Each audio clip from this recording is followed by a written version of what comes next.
Guys welcome back to my channel স্বরূপা lifestyle. আজকে তোমাদের সাথে একটা নতুন ভিডিও নিয়ে চলে এলাম।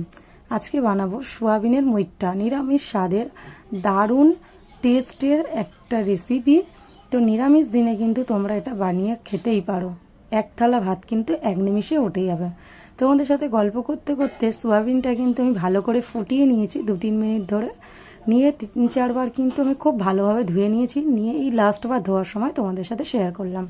তো দেখো আমি একদম সোয়াবিনটাকে নিজের গায়ের জোর দিয়ে, মন দিয়ে, প্রাণ দিয়ে একদম ভালো করে নিগড়ে চিবড়ে জলটাকে আঁচড়ে নিলাম, যাতে না একটুও কিন্তু জল থাকে। এবারে মিক্সার বোল্ডে দিয়ে আমি এটাকে ভালো করে পেস্ট করে নেবো। ভালো করে বলতে একদম ঘেটে করে দেবো না, কিন্তু এটাকে একদম একটু কিমা কিমা মতন রেখে দেবো। তো দেখো তার মধ্যে আমি কিন্তু নুনটাও দিয়ে দিচ্ছি। নুনটা কিন্তু একদমই তোমাদের দিকে তাকিয়ে রয়েছে। এরপরে আমি অ্যাড করছি কিছু মশলা। তো দেখে নাও, আমি দিয়েছি জিরের গুঁড়ো, তারপরে দিলাম কিন্তু অল্প একটু আদা বাটা, দিলাম একটু কাঁচা লঙ্কা বাটা, দিয়ে দিচ্ছি ধনের গুঁড়ো। সব কিছু আমি দিয়ে দেবো। তার মধ্যেও দিয়ে দেবো একটু গরম মশলা গুঁড়ো।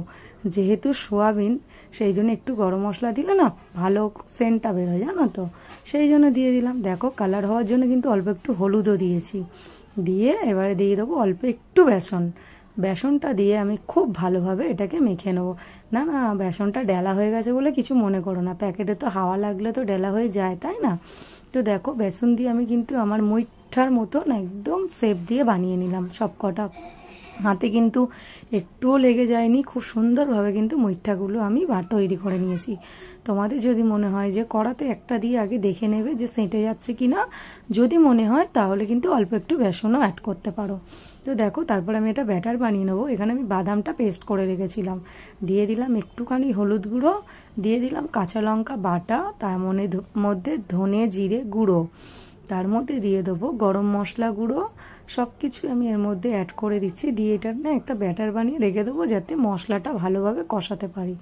এই দিকে দেখো আমি সব কিছু কিন্তু ওইদিকে রেডি করতে করতে আমার ভাজাটা একদম তৈরি হয়ে গেছে। লাল লাল করে ভেজে নিয়েছি, আর এতটা ক্রাঞ্চি লাগছিল, মানে সন্ধ্যে স্ন্যাক্সেও কিন্তু খুব ভালো এটা খেতে লাগবে। আমাদের তো ভাজতে ভাজতে আমাদের কয়েকটা খাওয়া হয়ে গিয়েছিল। তারপরে ভাত বাকিটা করে নিলাম তরকারি, যেহেতু তরকারিটাই তোমাদের সাথে শেয়ার করব ভেবেছি, সেই জন্য, নইলে কিন্তু ভাজাটাও বেশ দারুণই লাগবে। তো দেখো আলুগুলো আমি এবারে ভেজে নিচ্ছি। যেহেতু আমার ওটা খুব ভালো ভাজা হয়ে গেছে, তারপর আমি আলুটা ভেজে নিচ্ছি। বাইরে ছিল ক্রাঞ্চি আর ভেতরে ছিল একদম নরম তুলতুলে সফটি, ঠিক মেয়েদের মনের মতন। বাইরেটা একদম দেখতে যতটা শক্ত লাগে, ভেতরটা কিন্তু একদমই নরম, ঠিক তেমনভাবেই ভেজে নিয়েছি। আর এইদিকে দেখো এইখানে হয়ে গেল আমার সাথে একটা কি, মানে জল হাতা ছিল, আমি বুঝতে পারিনি, গরম তেলের মধ্যে দিয়ে দিয়েছি, ব্যাস ছিটকে একদম তো ভর্তি হয়ে গেল আমার হাত পাত। যাই হোক লাল লাল করে ভেজে নিলাম আলুটাকে। রান্না করতে গেলে একটু তো কিছু হবেই, তাই না?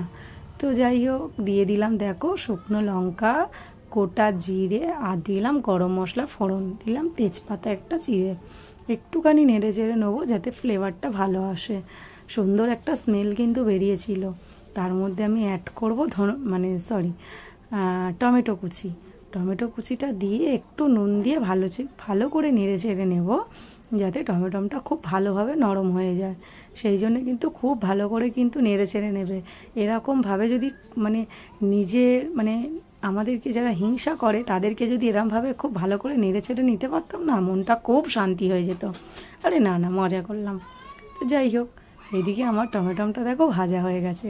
পেস্ট করে রাখা সেই মশলাটাও কিন্তু আমি দিয়ে দিলাম, যে ব্যাটারটা বানিয়ে রেখেছিলাম।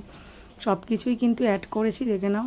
তো এর মধ্যে আমার কী কী ছিল তোমাদেরকে দেখিয়ে দিয়েছিলাম। বাদাম বাটা, ধনে জিরে গুঁড়ো, কাঁচা লঙ্কা বাটা, আর ছিল গরম মশলা গুঁড়ো।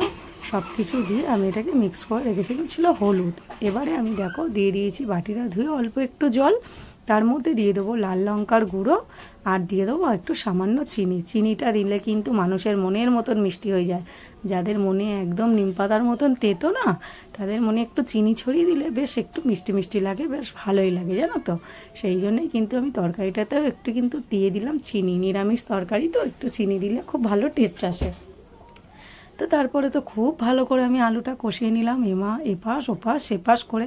আলুটাও ভাবছি আমাকে এত নাড়িস নাড়ি আমি ঘেটে হয়ে যাব। তারপরে দেখো এদিকে আমি ঝোল দিয়ে দিয়েছিলাম, ঝোলটাও ফুটে আলুটা সেদ্ধ হয়ে গেল। এবারে কিন্তু আমার মুইঠাগুলো ছেড়ে দেওয়ার পালা। এবারে দেখো আমি সব দিয়ে দিলাম একে একে আমার ঝোলের মধ্যে দিয়ে কিন্তু এটাকে বেশিক্ষণ এইটাকে ঢাকা দেওয়াই যাবে না, আর বেশিক্ষণ ফোটানোও যাবে না।